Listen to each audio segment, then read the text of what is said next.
Hello everyone. This is going to be a part 2 to the Israel massacre video.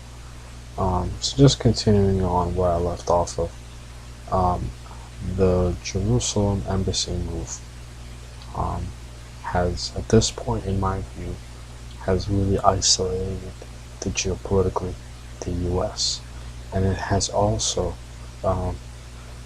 painted an image of this country in the minds of young Muslims for generations at this point, that the United States is not their friend, that the United States is against them, and the United States will always act against them. At this point, that decision has been sewn into the minds of billions of Muslims. Turkey's Erdogan, who in my view is the de facto leader now of the Muslim world, he has now recalled his ambassadors to both Israel and the U.S. This is a very big development, and this kind of shows that he's not playing games. He's serious, and time will tell what he'll do. But he's done it. The U.S. and Turkey relations are already strained. He's criticized Israel on numerous occasions. This is a very big step that he did. And South Africa is also recalling its ambassador as well. So we'll see if other countries decide to follow suit. When I was on Twitter, I saw an image, a very interesting image, which I thought highlights what's really going on. And it's this. So this is from the Daily News. This is from the UK. And it says, Daddy's little ghoul, 55 slaughtered in Gaza. But Ivanka all smiles at Jerusalem embassy unveil. That is a very striking image, because anybody that knows Israel knows that it's not a very big country. You can go from, I believe, you can go from one end to the other in maybe an hour to 2 hours. But Jerusalem is not far from Gaza, and while she's celebrating and having a good time, or drinking champagne or whatever, 40 miles away, 50 miles away, there are people that are getting massacred, and people that are getting mowed down with live ammunition, and they're just for protesting. That was their only crime. They were protesting, and that's why they were shot.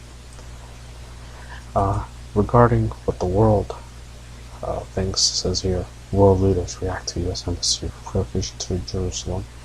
A roundup of statements to U.S. moves embassy to Jerusalem, and dozens of Palestinians are killed in Gaza rallies. And it's only really the U.S. and Israel in one corner, and the rest of the world's on the other corner. There's nobody that really supports this move, and this is a foreign policy disaster. Make no mistake about it. This is a disaster. This is a disaster of epic proportions, and I'm gonna make a prediction. We will pay for this. We will suffer the long-term consequences of this decision. You see, a lot of the damage Trump has done, it can be fixed. We can get a new president in there, we can get a new Congress in there, and we can reverse a lot of the damage this guy has done. But something like this, moving an embassy to what's essentially occupied territory, because that's what legally it's occupied territory, it does not belong to Israel.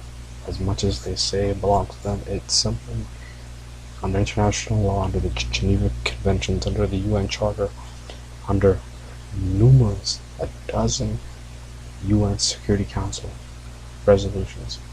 It just doesn't belong to them, period. Um, we can't undo this.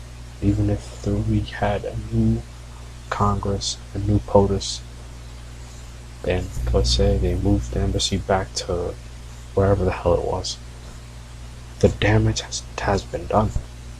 The perception, it will be there, and it will always be there. In my view, we were never an honest arbiter. I mean, we were giving Israel something like $7 million per day. That's actually a fact. We're giving Israel over $7 million a day in free money that they don't have to pay back. These are grants. These are not loans. We've built their economy. We've built their armed forces.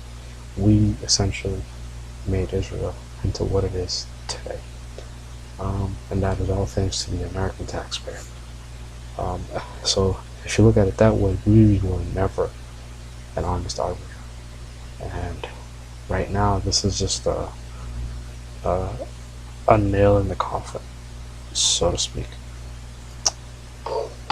Anyways, I'm done.